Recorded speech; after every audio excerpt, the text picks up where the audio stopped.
भगवद गीता के अनुसार दुख को कैसे कम करें। भगवद गीता विश्वासी हिंदू धर्म ग्रंथ है जो जीवन के विभिन्न पहलुओं, शारीरिक और मानसिक दुख के साथ निपटने के लिए मार्गदर्शन प्रदान करती है।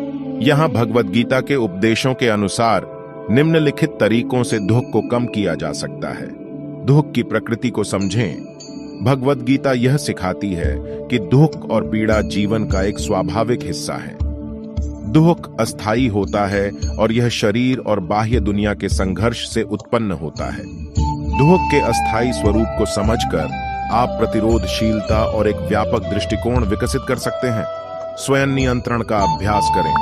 भगवद गीता में स्वयं नियंत्रण का महत्व बताया गया है। अपनी इंद्रियों, मन और क्रियाओं को नियंत्रित करके आप दुख की तीव्रता को कम कर सकते हैं। जीवन के चुनौतियों के सामने संतुलित और शांत दृष्टिकोण का विकास करें जो आपको दुख के सामर्थ्य को बनाए रखने में मदद कर सकता है। परिणामों से अलग रहें। भगवद गीता निष्काम कर्म की अवधारणा पर जोर देती है।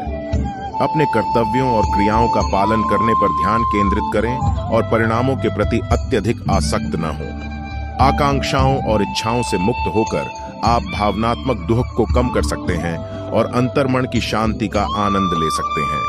ज्ञान और सम्यक ज्ञान प्राप्त करें। भगवद गीता ज्ञान और आत्म साक्षात्कार की प्राप्ति की महत्ता को स्थापित करती है। आध्यात्मिक शिक्षा और चिंतन के माध्यम से दुख और पीड़ा की प्रकृति को गहराई से समझें। यह ज्ञान आपको समाधान और दुख से उबरने में मदद कर सकता है। भक्ति और समर्पण को विकसित करें। भगवद गीता भक्ति और उच्चतर शक्ति की ओर भक्ति और समर्पण की महत्ता को बताती है। दिव्य या उच्चतर उद्देश्य के प्रति समर्पित भाव को विकसित करके आप दुख के समय में सांत्वना और शक्ति प्राप्त कर सकते हैं। प्रार्थना, ध्यान या किसी भी आध्यात्मिक अभ्यास का अभ्यास करें जो आपके साथ संबंधित है। निःस्वार्थ सेवा में जुटें। भगवद गीता निःस्वार्थ कार्य और दूसरों की सेवा की महत्व बताती है। अपने दुख की ओर अपना ध्यान नहीं देकर दूसरों की सहायता और सेवा करने पर ध्यान केंद्रित करें। दूसरों की सेवा करने और करुणा के कार्यों में लगने के द्वारा आप अपने व्यक्तिगत दुख की तीव्रता को कम कर सकते हैं। दया और सहानुभूति के कार्यों में लगकर आप आत्मसंतुष्टि प्राप्त कर सकते हैं और व्यक्तिगत पीड़ा की तीव्रता को कम कर सकते हैं।